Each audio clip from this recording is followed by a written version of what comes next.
Hello there, running-ears. It's Manny again, and I'm sorry I did not do a video last week. There's just not a lot going on right now, but I do believe there's going to be stuff going on in the horizon in the very near future. And there was a bit of breaking news this week. It's small, but it's really, really cool. So without further ado, let's get right to it. So before we do, guys, I'm going to ask you for a favor, guys. I'm going to ask you to subscribe again. A lot of you guys are watching the videos but not subscribing. It really helps the channel a lot to grow. But guys, I'm going to go out on a limb here and I'm going to say this. And I think I am right when I say this. It's going to take you a lot faster to subscribe than it is to register for a runDisney event. So if you guys want to prove me wrong, then please do comment down below. But I think you can subscribe in about 2 or 3 seconds. Just hit the subscribe button, and that's as easy as that. But now with that out of the way, let's get to the news. Well, the biggest news is that they announced a concert series going on for Wine and Dine, and Boyz II Men will be the concert series going on during that time. Now, I saw Boyz II Men when I was just a kid. I was probably 19 years old, and they were awesome back then. They only had 2 songs that were out on the radio, but they were really, really good, so I'm looking forward to that. Now, what is the upcoming news? And one of the biggest ones is going to be in the next week or 2, and I wouldn't even doubt it if it is today or the next couple of days, but within the next week or 2, we are going to get the theming and the pricing for the Princess Half Marathon weekend. So that is coming very, very quickly, guys. So guys, be prepared. I will make a video once I hear about it. But guys, you can easily go to the runDisney blog. They will break the news. You will see all the pictures. Of course, I'll share them with you and give my ideas and thoughts of what is going on. But I am excited. I think it's going to be great because it's a double whammy. It's the 10th year anniversary of the Fairy Tale Challenge, and it's the 15th anniversary of the Half Marathon weekend. So I think it's going to be great. So let's look for that. Now, also, I would not be surprised if there was some kind of announcement about Springtime Surprise. I still think they're going to wait a while because they kind of like for people to soak into one theme and then they go about a month later for the next theme. And we still have, after we sign up, which is coming June 21st, we still have a while before we sign up for Springtime Surprise. But it will be coming soon after that. So we'll be able to find out what's going to be going on with Springtime Surprise. And I'm going to make a whole video of that. But that's basically what should be coming within the next couple weeks. Now, guys, I still see people on social media still being upset. They were trying to sign up and they didn't get into, whether it be Wine and Dine, especially the marathon weekend. They kind of start saying it wasn't their fault. It was Disney's fault.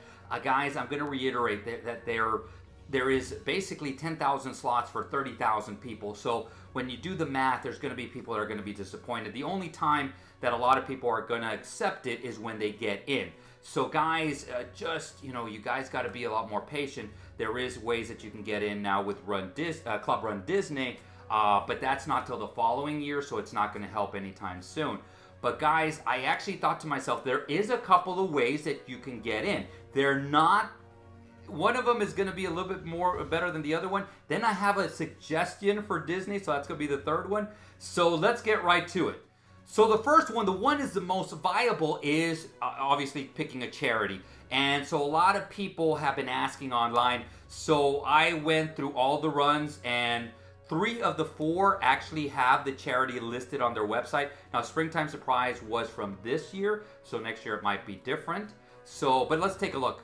Starting with Wine and Dine, we actually see that the charity is Second Harvest. So Springtime Surprise, which was last year's, is Make-A-Wish. And for Princess, it's actually the Starlight, which is coming up, the Starlight Children's Foundation. Once you get onto their website, they will have a synopsis of what they do. Just get in contact with them to find out how much it is and what you have to do. Now, guys, on top of those charities, you can also reach out to Team in Training and American Cancer Society. If you remember any of the past charities that have been there, reach out to them because there may be a possibility that there may have some bibs so that you guys can get into the run. The ways that charities work is that, and I know you guys are going to be telling me, Manny, but you've never done a charity run.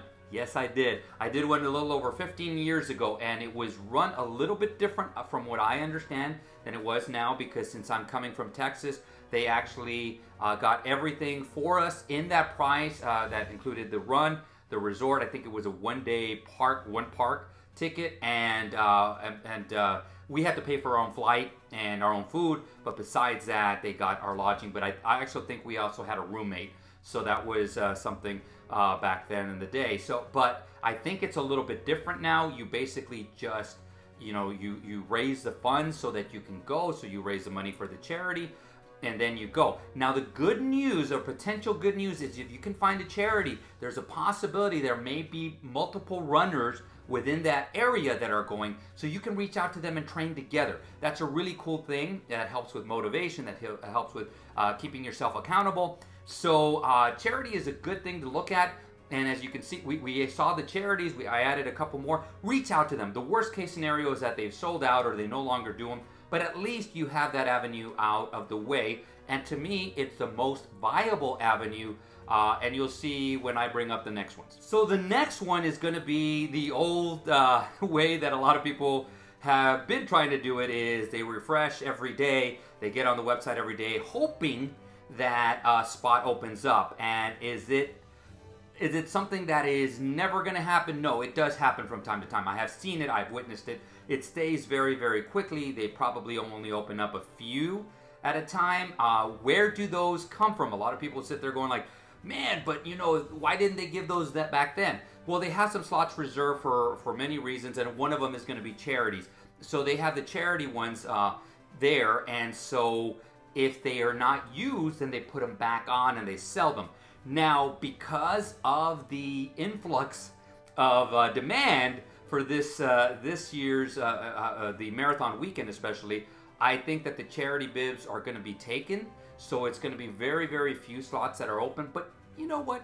Give it a shot. You never know. And if you can do it, and you get in, please comment down below. Share your story with us. We love these kind of stories. So, but that'd be great if you can get in that way. There is no method to the madness. I've heard people saying at 3 a.m. they open up. I've never seen that. I've gotten up at 3 to check a couple of times. I've never seen an exact time. Whenever I've seen them open up, it's like at random times, and they don't announce it, and they go pretty quickly, so you got to go fast. So now I kind of told you guys, or I kind of pre-warned you, that I have an idea for a third way that people can get bibs. Not sure if Disney, runDisney will do this, and I'll give you the idea, which I think initially you'll say yes, but then afterward when I give you the pros and cons, you might go like, oh, okay, I can see their point. So Disney does not allow transferring of the bibs. Once you pay for them, you have to show up, and you have to show up with your ID. You cannot give the bib to somebody else. If you get caught, both of you will be banned for life. So it's not worth it, in my opinion.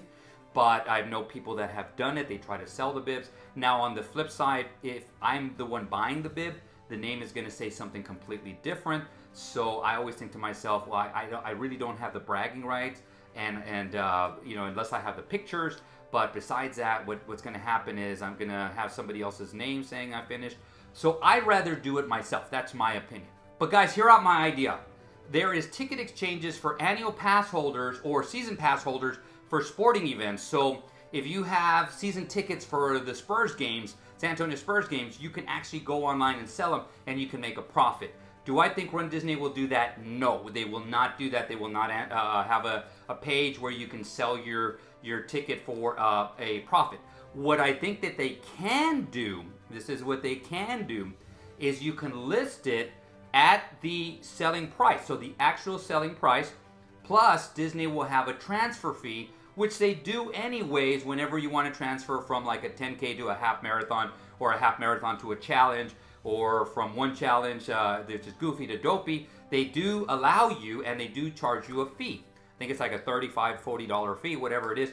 I thought it would be a great idea, if you cannot make the run for whatever reason, you can list it there, and Disney can charge you a fee. So you would be paying a little bit more, but at least you had the option of getting in instead of losing that bib total. And Disney would like it, I think, because they get the transfer fee and they get the physical runners show up to the expo, and guess what? They're gonna buy merchandise. So they're gonna buy merchandise, so I think that's a great idea if Disney does something like this.